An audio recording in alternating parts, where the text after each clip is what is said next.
Hey. Back for another episode here at Pink Tech Chat, where we Yeah. talk about everything from A to Z. We talk about relationships, dating, finances, and we sprinkle in the 30s. And this episode, we're going to sprinkle in a lot of what we navigate in adulthood. Yeah. Yes. Yes, So, 100%.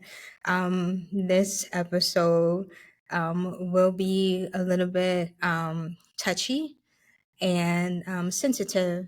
So we want to provide a little bit of a warning, of trigger warning for this conversation. If you need to step away, you need to pause, you need to close it, come back another time. Please do make sure that you take care of yourself. Because this conversation is not going to be an easy one, but it is a real one, and we promise to always make sure that we keep things real, raw, and authentic. So we are inviting you to join us for this conversation. Um, I wouldn't say we're looking forward to it, but we think it's necessary. I want to preface this with the fact that May is Mental Health Awareness Month. So we want to make sure that we shine a light on the different topics as it relates to mental health, and bring some awareness to some of the things that people may be experiencing or facing. So, with that said, we're going to jump into the topic now. Do you want to introduce the topic, Tori? so today we will be talking about grief and Yeah. grief life. uh, Grief has 7 different stages, and I want to bring like an educational moment because not everyone faces grief in their adulthood. Sometimes it hits later in life, sometimes Yeah. it hits before, Yeah. and we don't really know how to navigate that. So I'm going to highlight on the educational aspect of grief. Yeah. Comes in 7 stages. Yes.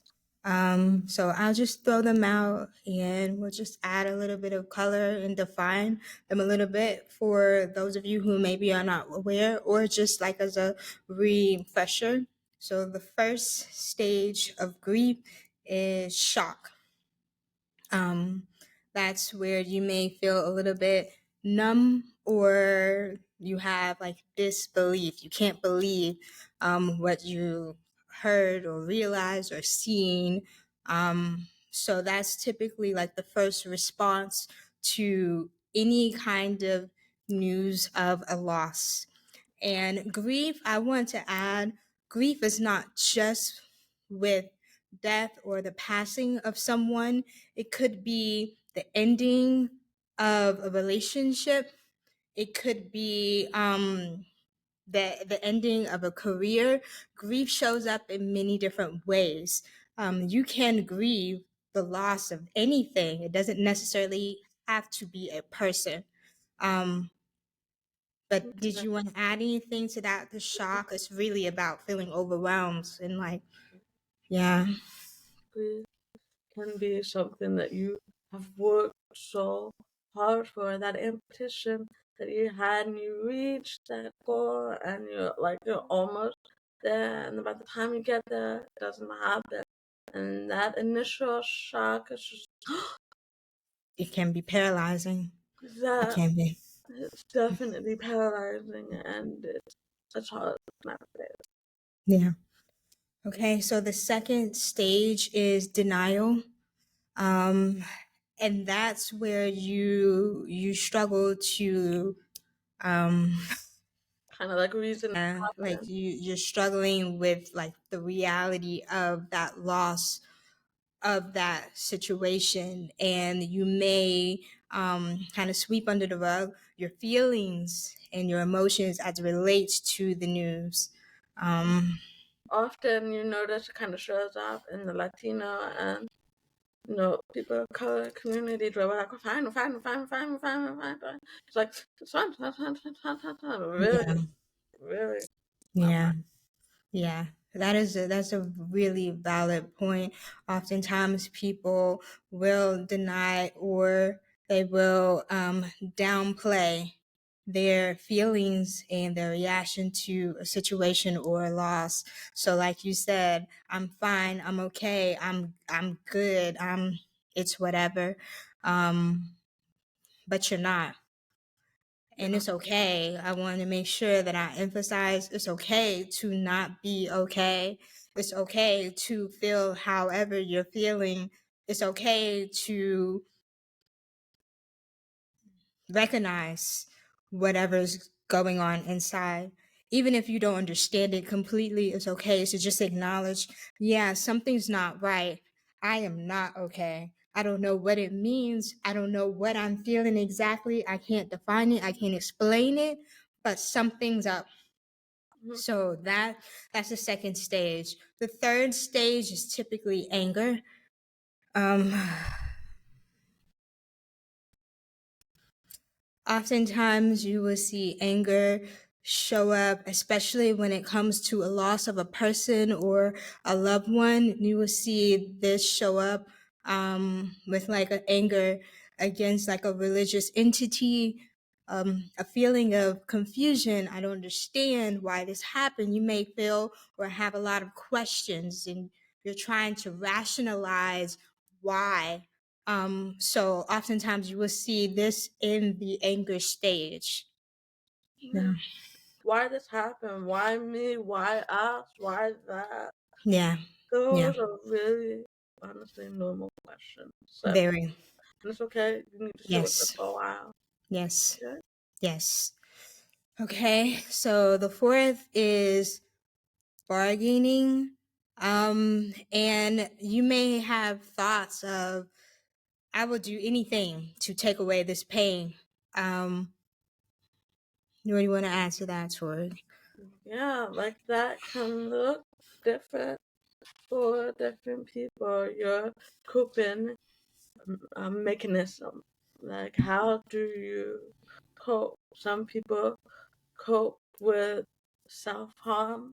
Yeah. Some people cope with lashing out. Some people cope with complete like silence and just trying to figure out.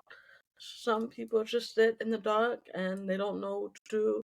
And they get in that really, really, really dark place in a really bad way, or they get in that really dark place where you just can't reach them.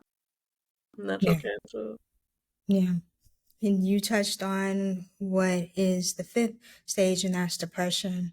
So that's where you start to really experience feelings of emptiness, or really intense sadness. You probably, you may see that as like withdrawing from your daily activities, things that you once really enjoyed. You stop and you don't do them anymore. So like that's typically where you start to see those behaviors kind of manifest and show up. The sixth stage is called testing, and that's a process of where you may be trying to find a solution that, I guess, explains or offers some kind of meaning to dealing with this loss. What would you like to add for Testing, testing? like to that, it depends. It shows up different for Yes. different people. Like some people in that stage, maybe their religion is shaky, or maybe they kind of see, spiritual guidance, and they look for answers in a different way. Yeah. However, that kind of shows up for you. It shows up different for different people, Yeah. but it's just kind of seeking that, kind of answer that, kind of, Yes. you know. Yes, that was a great way of explaining it. The last or the final stage, the seventh stage, is acceptance. And that's pretty much where it doesn't mean you are okay with the loss. No, but it does mean that you typically realize this loss is my new reality. So you understand that life will not be the same, but you have to continue. So that kind of shift in the mindset of recognizing, like, okay, I don't like this, I don't want this, I'm still hurting. Acceptance doesn't mean you stop hurting. You're still hurting, but you recognize that no matter how you feel about the situation, you have to find some solace and move forward and not move on, but move forward. Yeah, like that kind of piece of just the process that that person, Yeah. that thing, that situation is not, a chapter that's continuing. So it becomes like a part of you in a different way, and you kind of navigate that. And it doesn't, like Tasia said, it doesn't mean it's finished. Mhm. Part of you, yes. And I just want to add that, grieving is a process, and there's no specific timeline on when it's finished. And sometimes, in many cases, it's never finished. It's something that you will carry with you for the rest of your life. Because you, especially if it's a person that you've lost, you always have those special moments, those birthdays, those celebrations, holidays, maybe even memories and songs and times that, come up and they impact, and it may trigger feelings again, even if it's been 10, 20, 30 years.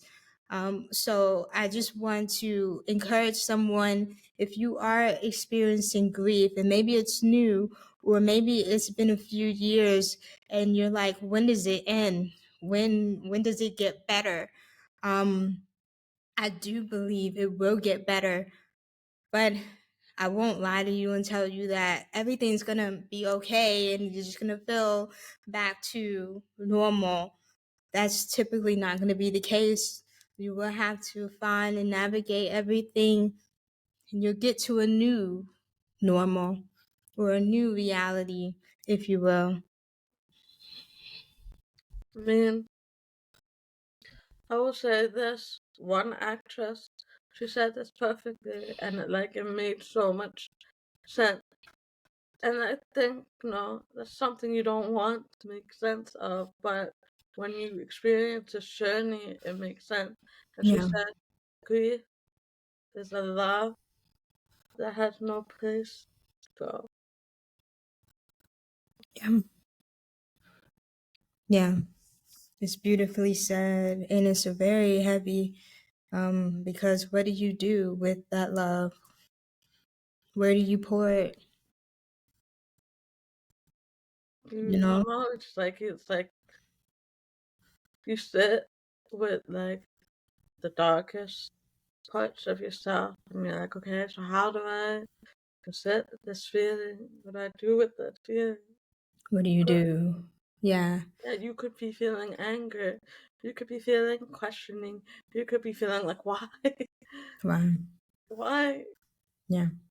I No, think why comes up very often. I'm no, not sure why ever really goes away. I don't I think so. think, yeah, I think you may be able to find like a peace, make peace with it, but fully understand, um, you know, fully, completely accept why, maybe not. And that's okay too. We as humans often don't always understand why things happen in life. There's many things that happen that make no sense to us. And may I submit to you that they probably never will. They never will. Um, we all have different beliefs and religious, backgrounds. So some of us, we recognize, we understand, and we believe that God is in control, and that some things happen for a reason. We don't always understand the reason. It doesn't always make sense to us. We don't even like it. And it's okay. You don't have to like it. Nobody says you have to like it. Um, but I do pray and I hope that just recognizing that there's something that's bigger beyond us that understands and sees the full picture, and finding some kind of peace and just recognizing that this is a little bit beyond me. And while I don't like it, I'm going to trust that God is using this for a bigger, greater purpose, and that this will impact my life eventually in a, I don't want to say positive because that's not the right connotation, but there is a meaning behind it. There's a purpose, there's a reason for this. And, you know, coping, coping, part of that, I personally believe, is having hope. Like, as humans, we need hope. We need something to look forward to. We need to sense or feel that there's a light at the end of the tunnel. If there's nothing to look forward to, whew, that is a tough life. That's one life that I don't want to navigate. To navigate life in the darkness with no light, no hope, no something to anticipate. I can't imagine. If I'm being honest with you, I can't imagine. So I recognize that, everyone has different things that they put their hope in or their faith in. Um, you know, but I want to just kind of shift the conversation a little bit to maybe talk about some things or practices of how you maybe can deal with or go through the process of those different stages and steps. Maybe provide some tips and ideas, because sometimes when you're going through grief, everything around you is dark. You don't always see solutions. You don't always see a light. And you may not be motivated or feeling inspired or wanting to do anything like that. Or maybe you just have like a mental block. Like, you just can't see other options or alternatives. So I think it would be remiss if we didn't at least share some things for the audience or people to think about, consider when they are ready. You don't have to be ready to do it today, but when you are ready, when you are open, then maybe you can kind of tap into them and try to incorporate some of these practices into your life to help you navigate the process. Yeah, okay, there's no like, you know, clean or right path to do it. Right. I mean, honestly, there's not. No. It's a journey that is start and seeing light at the end. But then my definition of light means hope, hope, you know. Yep. And like as Tasia said, people navigate this differently. Um, it could be, journaling. It could be painting. Or it could be doing something that that person loved that you share together, you Yeah. know? And you find happiness. You find solace, uh, you know? Yeah. I think memories too, like, you kind of look back and you're like, yeah, they would have loved this. Or like, yeah, they're watching over us, you know? It's like, yeah, they're still a part of your life, just in a different way. And whatever your different way, how you define that looks different for people. Like some people are very spiritual, they'll be like my angel's watching over me, my person's watching over me, my whatever. It's like they're never really gone. I think it's like you're still living for them in a different way, and some people honor them in a different way. Like some people do fundraisers for a person that they lost, if it was like a medical reason, or sometimes people just honor them by going to their favorite football game and rallying for their team, not necessarily yours. Yeah. But Like you celebrate them in different ways, and you celebrate those wins in different ways.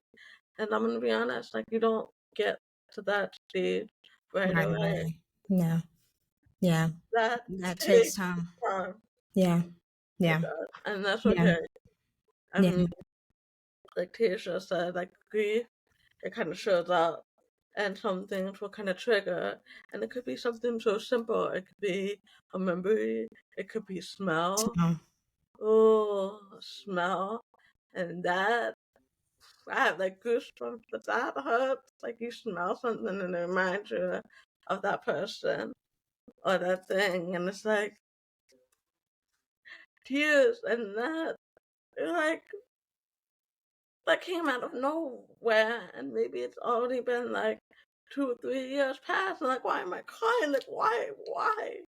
yeah. And it's okay to like just sit and like, okay, why do I feel that way? And you sit with that feeling, you process that feeling, Yeah. and don't brush it under the rug. It's okay to be like, okay, I feel this way because let that out. I think the hardest thing I've learned for myself, this is just coming from me,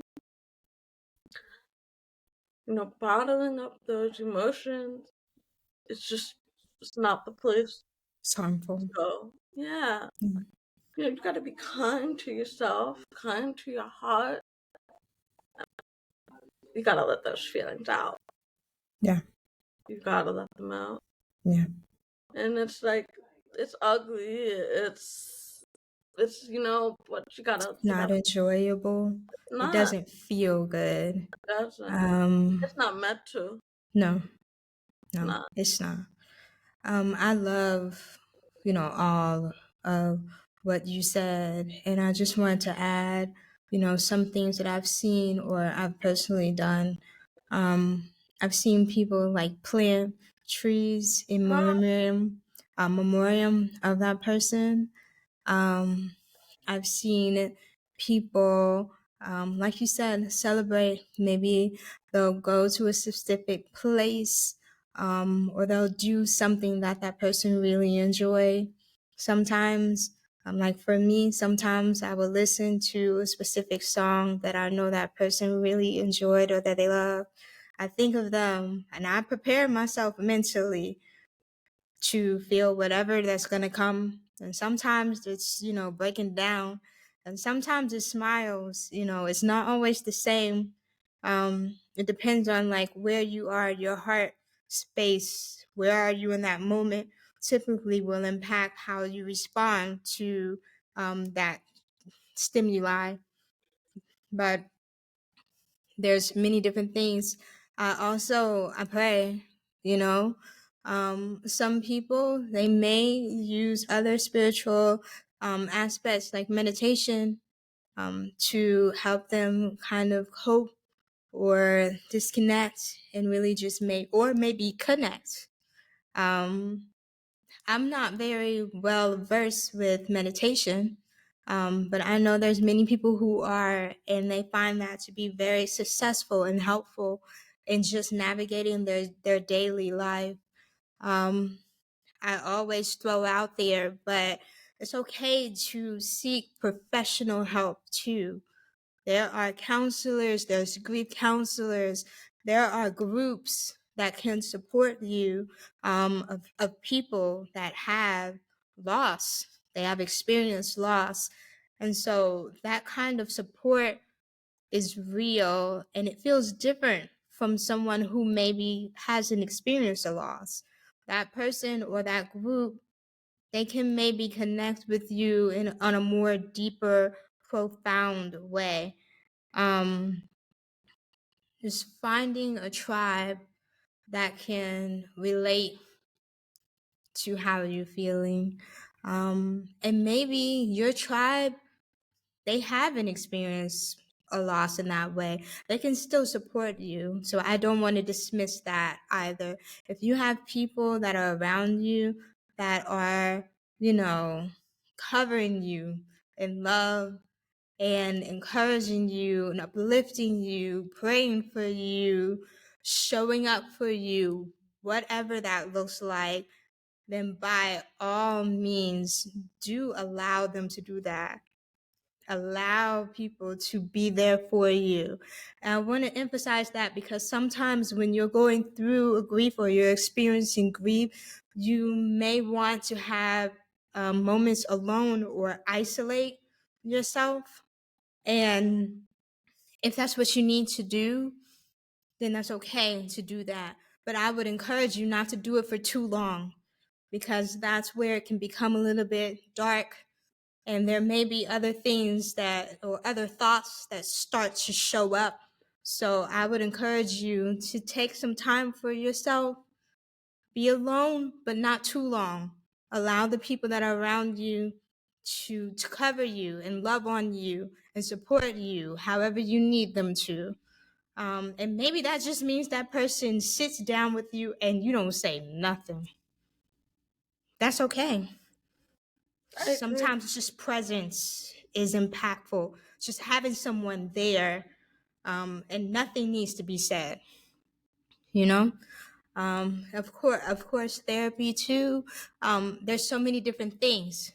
Um, Coloring, just be okay with finding or trying different things that may work for you, and you may have to try multiple things. I wanna I wanna add to that. Um, as as I was saying, like, you know, finding therapy, it's hard, and like Very. that wall of finding therapy is hard because it's like, okay, I did the authorization to get approved. I did this, whatever your health insurance is asking you to do. And as a deaf person, me personally, I prefer someone that signed. I don't want to be like in tears and then I have to wait for the interpreter to translate what I just said. It's like, Or writing. or Yeah, writing it back and forth. yeah. So I have to explain to my insurance why I want a deaf therapist, and they're like, "Can you explain why? That's ridiculous. What do you mean?" That's Like so insulting and disrespectful. that is like you're like, okay, I'm sitting here telling you I need help, Yep. and that's your response. And oftentimes, times when I've noticed in my deaf peers, my colleagues, or whatever, were like, okay, well, I'm not going to get my therapy back because one, it's expensive. Two, my insurance is asking me why I want a deaf therapist. It's like Or they already know that person and they don't feel comfortable sharing like their personal or their deep, that happens too. feelings with that particular therapist. And unfortunately, we don't have enough deaf therapists that are licensed like all over. So, like for example, I personally struggled for a while to find a therapist. I'm based in a smaller state, and so it was really hard. There was no one available. You had Um, to shop around for a yeah, while. yeah, I had to shop for a while. I've tested and I've tried different therapists too. So yes, very frustrating, but let that be encouragement to just say, even if you get to that point where you have a therapist, if that person is not a good fit for you, then move around. Move around, try someone else. This is about your mental health, your journey, your healing, your process. It is not about the therapist. So if that person is not a good fit for you, so be it. Not a good fit. And Move on and find honestly, someone who they is. will understand that they're not a And fit. if they don't, that's too bad. That Yeah. has nothing to do with me. That's a very personal problem. Seek help. Mm. But I'm going to do what I need to do to take care of me. So I'm prioritize yourself. Um, just make sure that you are prioritizing yourself. Don't let your feelings of maybe like guilt or just like feeling bad, like I don't want to hurt, or That's not what this is about at Yeah. all. That is the least of your worries. Like, you need to be focused on getting the help you need and deserve. Mhm. And I just wanted to add to what Troy was saying about deafness. That lens is so true. For me, I also have the lens of Black woman. I want someone who I can connect with, who can understand, and I don't have to explain things at a very granular level. And I did have someone who was not the same as me. And when I was expressing myself to that person, this was my first or second therapist. I tried to keep an open mind and just see. It was my first time ever experiencing therapy, so I wasn't sure what to expect. I left that session feeling depleted. Like I Not how gave, you're supposed to feel. no, I gave all. Like I really just, I expressed everything that I was experiencing, thinking, going through. And that person offered not much. And there was a disconnect on some things. And I found myself having to explain certain dynamics that I should not have to explain. And so that made me realize, okay, a therapist is not always the answer. You want your therapist. And that's what Tori's talking about. That process can be very difficult to navigate. It's not an overnight process. And sometimes you do, unfortunately, have to do more work. And I feel like, dang, we have that burden, unfortunately. And I really hope and I pray that changes. I want to see more BIPOC therapists. I want to see more deaf or, someone who knows ASL. We need that access, that communication access. We need that. Deaf people need therapy too. Okay? We over here, Disabled people need. we hurt Yeah. too, We hurting, babe. We going through life too. Life be lifing for us Real hard. too. Real hard. Yeah, yeah. So please, like, I'm encouraging people. Hopefully, someone is watching. Maybe you haven't made a career decision, or you're thinking, "Go." We But would love to have you. yeah, but I will say this, and I kind of want to highlight this because social work girly over here. Yeah. Getting a license as a social worker is hard, and studying for those tests is hard too. Mm-hmm. The not racially aligned, and the tests that they like the No question bias, that the heavily. and it's just like Yes. not doing Yeah. what it's supposed to do, and that's why you see the number of BIPOC Yes. therapists is low because getting Yes. licensed is hard, and those tests are expensive. But That too. little off point, but I had to throw this. No, I mean, that's an important point to raise and just like kind of shine the light on. Like, yes, these are systemic barriers that Mm, are real and they're impactful on both sides. You have, that people and just people in general who are suffering because the the supply access of to that is not there. So you also have like the professionals and the aspiring professionals, the people who are going into this field, they're working hard, but they're also facing barriers that should not be there. Should not be there.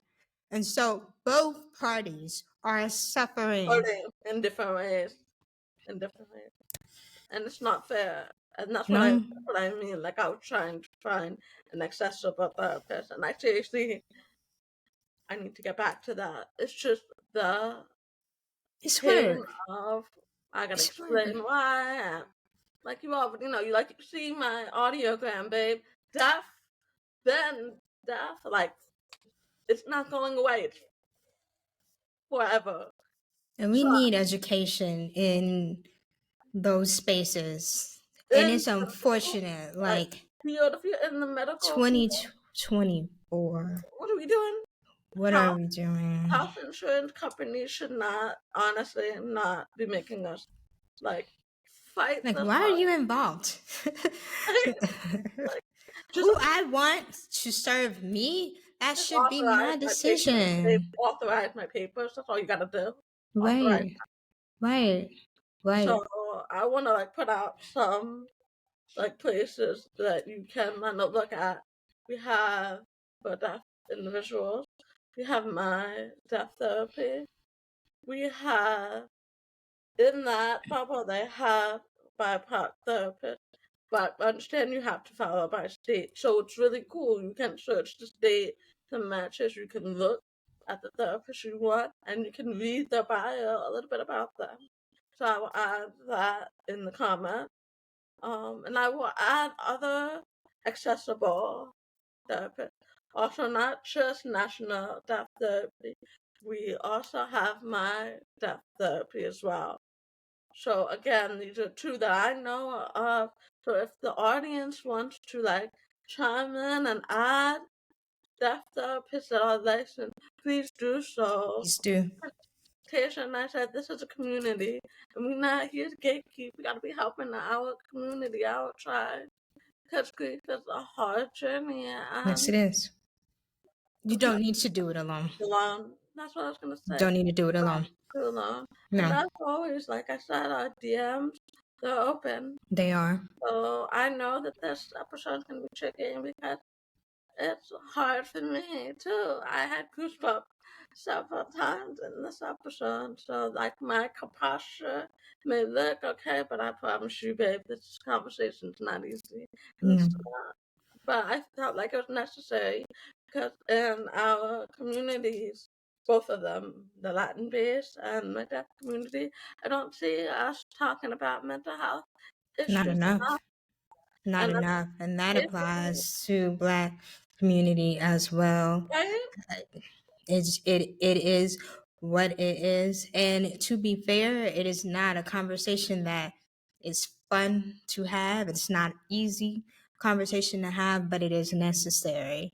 And so I encourage people to start talking about discussing to your comfort level. Yeah, Always make sure you prioritize yourself, but be open and have these conversations. This leads to other conversations. And this episode is not about those things, but especially within my Black community, it's time to start preparing for situations like this. Make sure you have a living will. ooh, Make sure you that's have well, insurance. that's a big Make one. sure you have life insurance. I am tired of seeing us on social media asking and posting GoFundMe's for burials and things like that. Take care of your business. To be prepared, and Prepare. that's a whole nother, like, That's honestly, another conversation. that can be a different episode, like, It talk can be. I'm happy. I mean, I'm open to doing that. to It find is definite. That it's related to finance. I just want us to be more intentional conscious. about these things because they're inevitable. Nobody wants to talk about it, but it is part of life. Loss is part of life. And we need to make sure that we're taking care of our business so our family and friends and loved ones that are left behind are not stressed and pressed and worried and trying to figure it out themselves. It's time to get on top of it. But I wanted to back up because that was a little bit off point. We're going to bring it back. I really appreciate you, Tori, for sharing like some resources that are specific to the deaf community. Like she said, if anyone else knows of anything, please do share, drop them in the comments, send them to our DMs. We want to make sure that we provide resources and we share. I also wanted to share some general national resources as well. This is not a complete list, no. So please do feel free to search online, connect with people you know, but some national resources that are just open to anyone. This is not specific to deaf people. We have Hope for bereaved, and they offer services and support groups for people who are grieving, period. We have AARP's Grief and Loss, and they provide articles and tools that help with coping with grief. We have another one, and it's called The Compassionate Friends, and that's a resource that's online. And they also have local support groups for people who maybe lost a child. We have the National Widowers Organization. That's a group that supports those who have lost their wives. We have Dougie Center. That's a support group in education for children and teenagers who are grieving. And then last, we have What's Your Grief? And that's a resource for people who are grieving, as well as those who are supporting someone who is grieving. Okay. We did focus heavily on the primary person who is experiencing grief. However, I do also want to just kind of touch on the people who are maybe on the opposite side. So maybe you know someone or have a loved one or a friend, whomever, and they are experiencing grief and you want to know how to support them, but maybe you don't know how. I've been there. I've been in your shoes. It is not easy.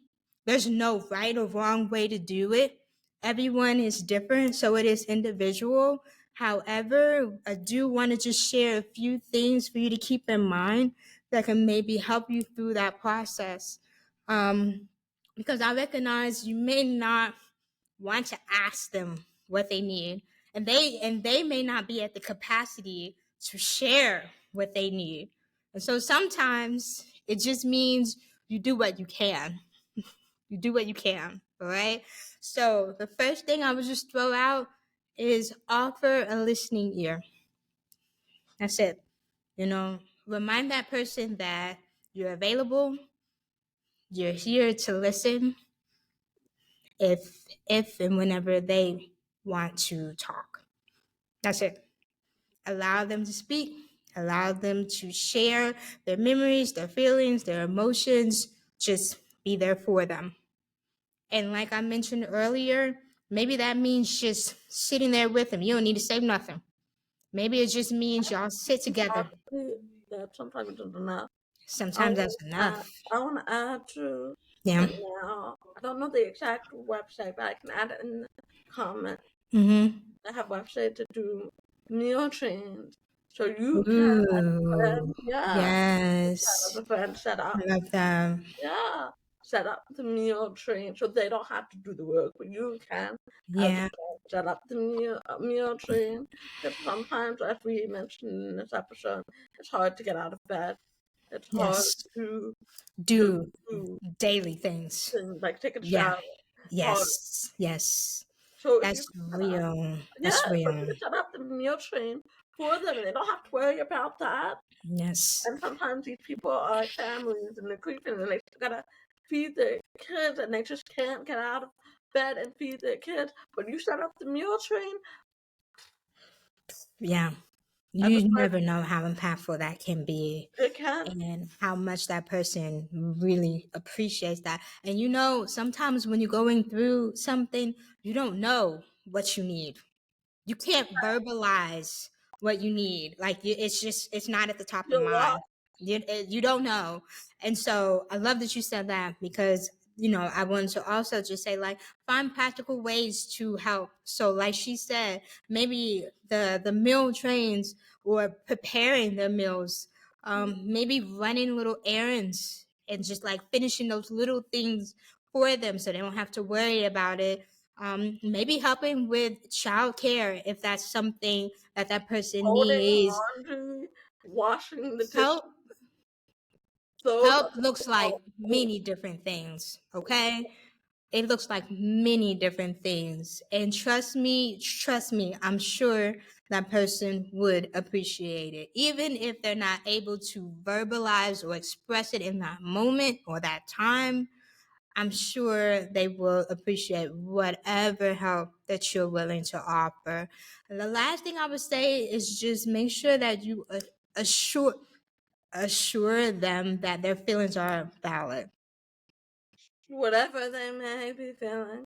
And I really want to add to this, and I forgot to mention, because there's so many resources. Yes. Also, 988 is now available in Sign. You can VP and you can use the text So, what is 988 for the line. people who don't know, maybe don't know? 988 is the suicide hotline. Okay. So you can text and you can VP with them. So now it's more accessible to the deaf community. And that's just another resource I want to bring out because I know this episode was so triggering and it Yep. may have brought up some memories. So please use the resources available. Yes. 988 is free. Yes. It's Yes. available to you, Yes. all of us. Yes. Thank you so much for that. Um, I think it'd be worthwhile to maybe compile, you know, maybe a list Mhm. of resources to share in addition to this episode. For sure. So if someone needs it, they can easily, Yeah. quickly You see know, it and I'll get make what they sure we need. pin it Yeah. in our comments so you can see it's right Yes. there. It's available. Yes. And so with that, I know this episode was heavy. And I Um, appreciate you being here with us. yes, very much. We want to say that we are here for you. We want to support you however we can. And we encourage you to show up and support the people around you that may be experiencing this as well. Um, share information sharing. And also, I would just say, recognize that this month we're going to be touching on some different aspects and different topics as it relates to mental health. So just be prepared for that. We encourage you to share your ideas, your thoughts, your feelings, your opinions, maybe even personal experiences. If you feel comfortable, please feel free. If Okay. you don't feel comfortable in the comments, again, I want to mention our DMs. Uh, Open. Open. So with that, I think this is a good place for us to wrap up. We couldn't touch on everything, but we hope this conversation was at least a great catalyst or starter for more conversations within your respective community and groups of people that you trust. So, thank you so much for spending time with us. Until next time, bye. Bye.